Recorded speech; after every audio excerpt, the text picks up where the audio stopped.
Jed Maley and his 24-year-old wife Sarah of Deerfield, New Hampshire, had been married just a few months when on February 27th, 1995, Jed was forced to face the terrifying reality of till death do us part.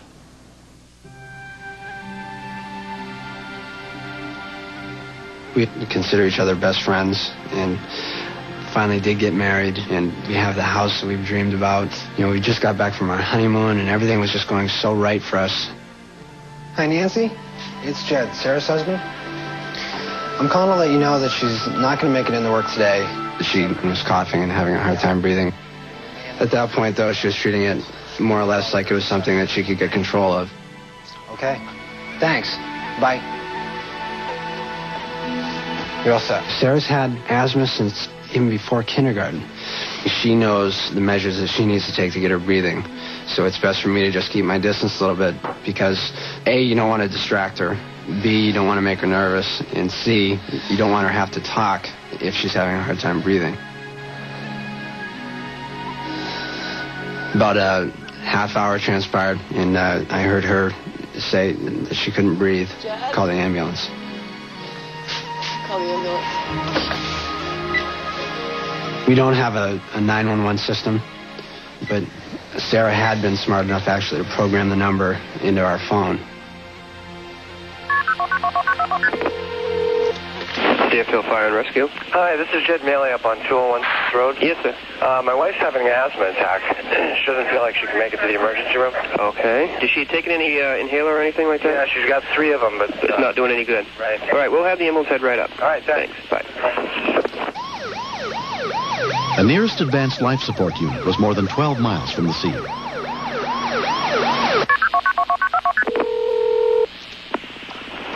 Deerfield Fire and Rescue. 201 Road. She's passed out and she's not breathing. Okay. Where is she right now? She's on the floor. She's on the floor. Okay. Do you want me to give you instructions on what to do? Yeah, please. Okay. Her lips were deep, deep purple.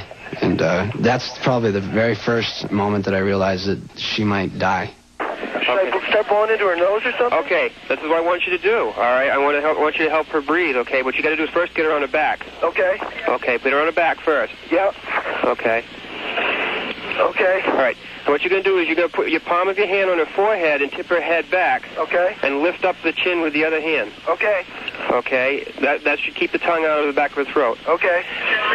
When you give her a breath, okay, you got to pinch your nose. Okay. And you're going to give her a breath, you know, put your lips on hers and just blow into her. And hopefully what you want to do is make sure the chest goes up, not the stomach. Okay. Okay, so try that. All right, hold on.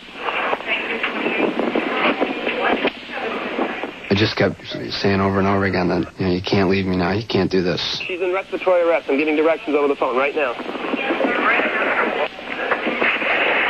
Okay, is any air going in? I can't tell.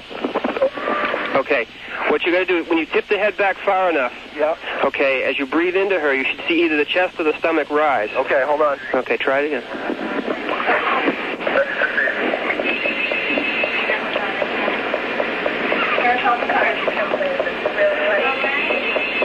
Is anything going in at all?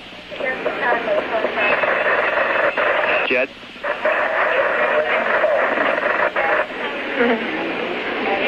Jed? I mean, she's still making the movements like she's breathing. Okay. Maybe she is getting air. Why don't you listen to yourself? Okay, she is gasping for air, but the problem is she's not getting enough. Say what? She's not getting enough air. Right. So you got to keep doing it, okay? Okay. All right. But try and work with her. Watch her chest go up and down. Okay. Okay. Do it. Stay on the line with me. Yeah, I will. Okay, honey. I anticipated giving a nice big breath of fresh air and watching her chest rise, but when I blew into her mouth, it was like blowing against her hand. You know, she's dying in front of me. I'm hoping that it's working, but in the back of my mind, I know it's not. Jed? Hello? Hello, Jed? Yeah. Okay, what's going on there now? I hear her wheezing in the background. Yeah, he's got the oxygen on her mouth. Okay, this is a rescue guy there? Yeah, from Deerfield. Okay, the ambulance will be there momentarily, all right? If the rescue's there, then we can hang up the call. He'll take over, okay? Sorry about that. That's okay, Jed. Don't apologize. All right. All right, bye. Moments later, Raymond Ambulance paramedic Pete Malvey arrived. Another paramedic that I work with had recently gone on a very similar call, and his patient ended up expiring. And I have asthma. My wife has asthma. We also are newlyweds, so it became very personal to me. Teeth are really clenched. She was having agonal respirations, which is a condition where it's literally the last gasps of breath before a patient completely stops breathing. No, she's all stuck. All right, ventilator again, Ron. Gonna have to try nasal.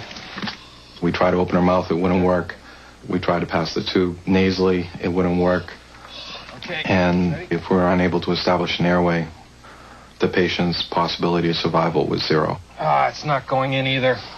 The last-ditch attempt was to use my hands to displace the jaw, and that would allow me to try and get a laryngoscope in so I could see where the tube needed to be placed.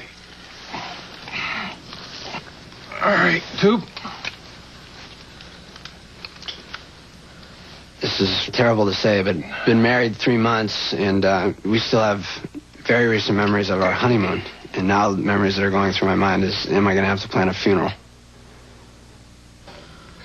How's it sound? Air exchange. Both? Good. Okay, we're in. Good.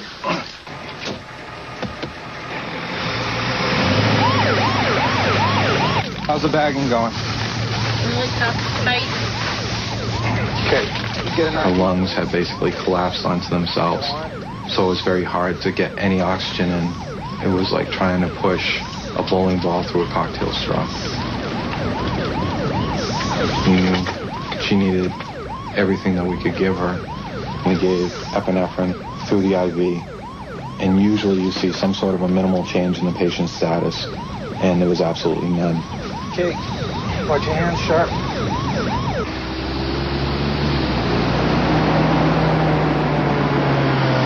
I got to the hospital, and one of the members who was riding up front in the ambulance started walking to the back, and I said to her, and I said loudly, "Is she okay?" Is she okay? And she looked at me and she didn't respond. And I mean, she was dead. I was just about sure at that point. And they opened the doors and she was sitting up. You know, her eyes were open. She was holding her own oxygen mask, and she looked better than I think she ever has in her entire life. It had gone from the worst day to the best day of my life in a matter of minutes. At Elliott Hospital, 24-year-old Sarah Maley was examined by emergency physician Sandy King. Lana, she's pretty tight. You want to get the intubation stuff ready? She was so shut down that air basically couldn't get into her, but she responded much quicker than we thought she would. Lobo, you want to get the, run that into a non-rebreather mask? All the heavy-duty work had been done on the ambulance. They saved her life on the ambulance. Just take some deep breaths. So just get that stuff ready. She sounds like she's loosening up a little bit, so. I'll try to keep her from. Get her to sit. Yeah. Sarah is now under the care of a pulmonary specialist who has taught her how to better monitor her asthma and is treating her with a new medication. Because I've had asthma all my life, I thought for the longest time that I could control it, and they hit me like a ton of bricks. I don't want to say I'm glad it happened, but in a way, you know, it really opened our eyes as far as getting us the help we needed and getting us to take it more seriously. Ooh, turkey burgers for vegetarians, the real red meat for the rest of us. Pete is just a great person. He saved her life, and he made all the difference. I didn't even know how you say thank you to something like that. Just on the West Coast. If he hadn't done what he did, I'd be a mess. There you go. Look at myself. There was a sense of accomplishment that not only had I helped the patient, but I had helped the husband.